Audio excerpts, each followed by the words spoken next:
أعوذ بالله من الشيطان الرجيم.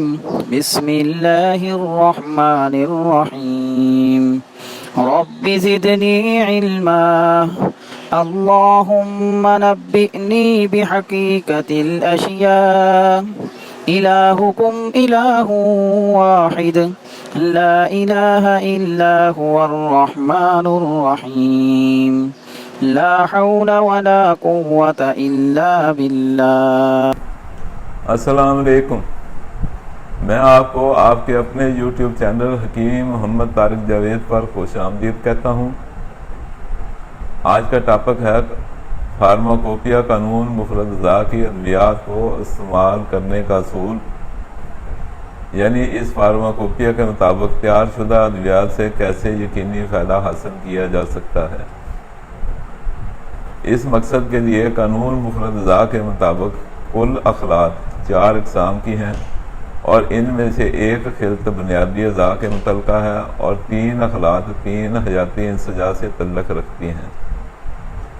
ان میں سے خلط سودا عضلات سے تعلق رکھتی ہے، اس کا تعلق ترشی اور تضابیت کے ساتھ ہے، اور اس سے اگلی خلط صفراء کا تعلق نسیج غدی کے ساتھ ہے، اور اس کا تعلق نمکینیت کے ساتھ بھی ہے، اور تیسری خلط بلغم کا تعلق اعصاب کے ساتھ ہے، اور اس کا تعلق خاری پن اور اساسیت یعنی الکلی کے ساتھ ہے.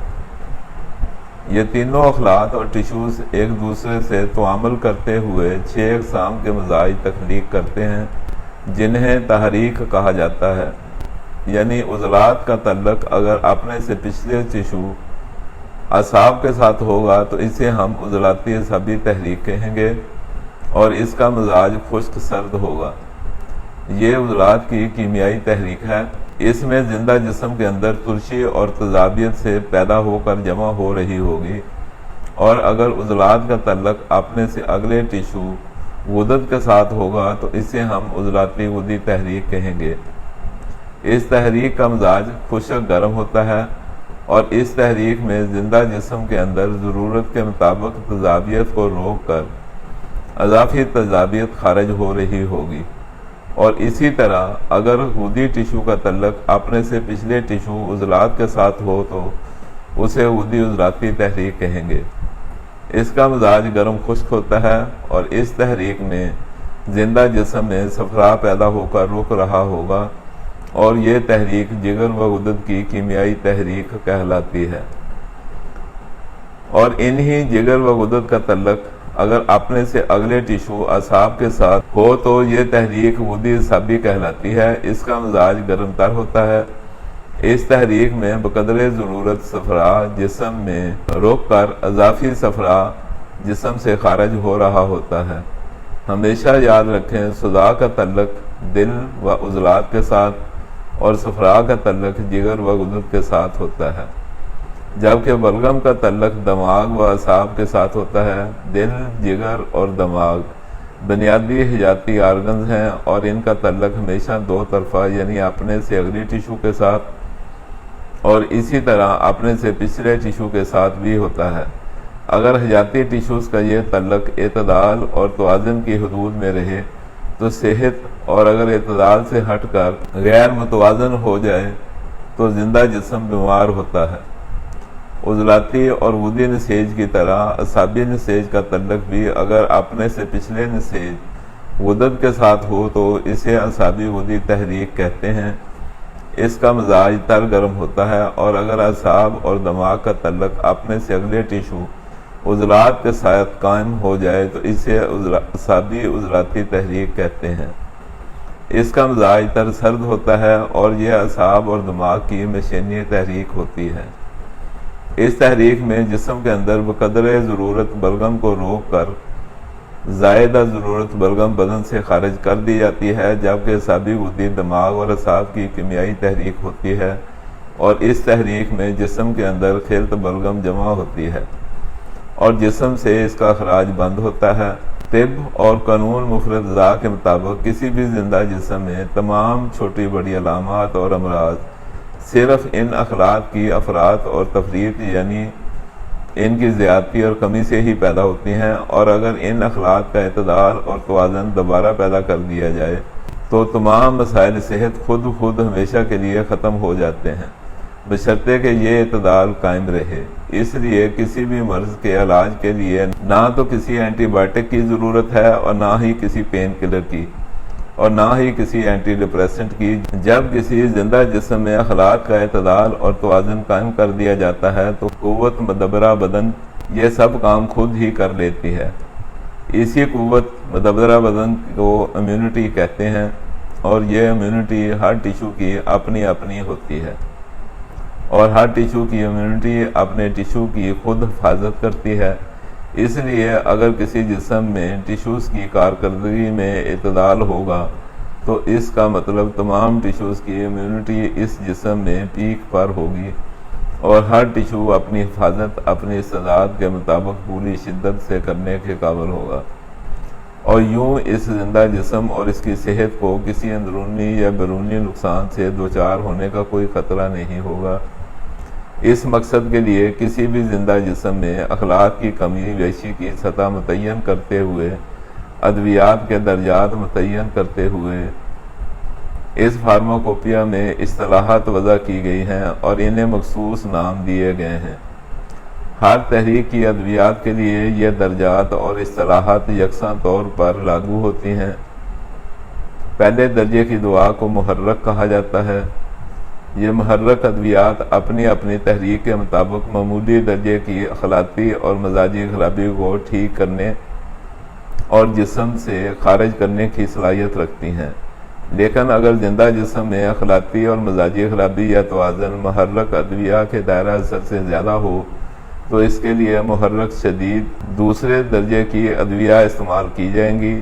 یہ ادویہ محرک ادویہ سے اپنی قوت اور شدت میں زیادہ زود اثر اور طاقتور ہوتی ہیں، لیکن اگر کسی ٹیشو میں اخلاقی اور مزاجی بگاڑ محرک شدید کے وسعت سے زیادہ ہو تو ایسے میں ملین درجے کی ادویات استعمال میں لائی جاتی ہیں۔ عموماً ملین سے مراد وہ ادویات لی جاتی ہیں جو سہولت سے دن میں 1 یا 2 بار پخانہ لے آئیں، لیکن فارماکوپیا میں ملین کی اصطلاح سے مراد وہ ادویات جو جسم میں موجود متفن شدہ مادوں کو جذب کر کے جسم سے خارج کرنے کے قابل کر سکیں۔ ان ملین ادویات کی مقدار خوراک کو کم کر کے ان سے محرک شدید کا کام لیا جا سکتا ہے، اور اسی طرح محرک شدید ادویات کی مقدار خوراک بڑھا کر ان سے ملین ادویات کا کام بھی لیا جا سکتا ہے۔ اور اسی طرح اگر کسی مریض میں یہ اخلاقی اور مزاجی بگاڑ زیادہ ہو یا جسم سے متفن اخلاق کو تیزی سے نکالنا ضروری ہو تو اس مقصد کے لیے ملین سے اگلی طاقت مسل کا استعمال کیا جاتا ہے۔ اس درجے کی ادویات بہت تیزی کے ساتھ جسم سے متفن فضلات اور رطوبات کو نچوڑ کر مریض کو زندگی اور صحت کی جانب لے آتی ہیں۔ ہمیشہ یہ بات ذہن نشین رہنی چاہیے کہ سب ہلکی یا تیز طاقت کی ادویات کا استعمال مریض کے مزاج اور اس کے جسم میں فاضل متفن اخلاق کے مطابق ہونا چاہیے۔ یہ نہیں کہ مختلف مزاج کی ایک سے زیادہ ادویہ کو ملا کر مریض کو اسہال لے آئے جائیں، اور اسے طب یا علاج نہیں کہتے، یہ عطایانہ پن ہے۔ طب یا معالج کا مطلب ہے تشخیص مزاج کے بعد بقدر ضرورت مقدار اور مخصوص مصطلحی استعمال کروایا جائے۔ مقصود اسہال آنا نہیں بلکہ طبیعت کی خرابی کے مطابق متفن شدہ مادے جسم سے خارج کرنا ہونا چاہیے۔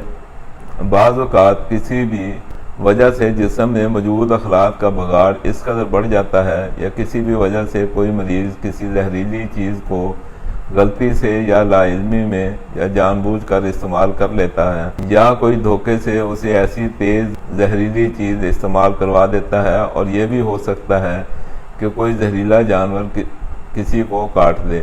وجہ کچھ بھی ہو سکتی ہے، لیکن جب ایسا مریض معالج کے پاس پہنچتا ہے تو متعلقہ زہر یا زہریلا مادہ مریض پر اپنا پورا اثر کر چکا ہوتا ہے۔ ایسی صورت میں اس مریض کو اس دعا کی ضرورت ہوتی ہے جو اس استعمال شدہ زہر سے بھی زیادہ تیز ہو، مریض کے جسم میں موجود زہریلے مادے کو ختم کر دے اور مریض کے جسم اور اعضاء کو جو نقصان پہنچ چکا ہے اس نقصان کو دور کر کے اس مریض کو زندگی اور صحت کی طرف واپس لائے۔ ایسی ادویات کو تریاق کہا جاتا ہے۔ ہر مزاج کے اپنے اپنے تریاقات ہوتے ہیں۔ صرف اکیلا تریاق فروخ ہی نہیں ہوتا جسے تیار کرنے میں 30 سال اور 72 پشتے استعمال ہوتے ہیں۔ اس تریاق فروخ میں استعمال ہونے والی کوئی چیز عراق کے صحراؤں سے ملتی ہے تو کوئی افریقہ کے جنگلوں میں سے، کوئی چیز ہمالیہ کے پہاڑوں سے ملتی ہے تو کوئی چیز سمندروں کی گہرائیوں میں۔ تمام ملنے والی جڑی بوٹیوں سے اپنے اپنے مزاج کے تریاق آسانی سے تیار ہو جاتے ہیں، اور یہ امتیاز بھی صرف قانون مفرد کو ہی حاصل ہے۔ ایک بات کو اچھی طرح سمجھ لینا چاہیے کہ محرک سے لے کر ملین تک کی ادویات عام سوجھ بوجھ کے افراد بھی مریضوں کو استعمال کروا سکتے ہیں، لیکن مسل درجے کی ادویات صرف ان لوگوں کو ہی استعمال کروانے کا اختیار ہوتا ہے جنہیں اپنی درست تشخیص بار اعتبار ہوتا ہے، خواہ وہ تشخیص نبض سے کی گئی ہو یا علامات سے۔ یہ محرک سے لے کر ملین اور مسل درجے تک کی ادویات کسی بھی زندہ جسم میں اخلاط اور مزاج میں موجود تفن اور عدم اعتدال کو ختم کرنے کے لیے ہی استعمال کی جاتی ہیں۔ کسی بھی مزاج کے مسل کے بعد اگلے درجے کی ادویات کو اکسیر کہا جاتا ہے۔ عموماً اکسیر کا لفظ ادویات کے ساتھ اکثر استعمال کیا جاتا ہے، لیکن قانون مفرد میں اکسیر صرف ان ادویات کو کہا جاتا ہے جن میں یہ 3 خصوصیات موجود ہوں۔ نمبر 1، فوری اثر کرنے والی ہوں، نمبر 2، جاذب ہوں، اور نمبر 3، دائمی اثر والی ہوں۔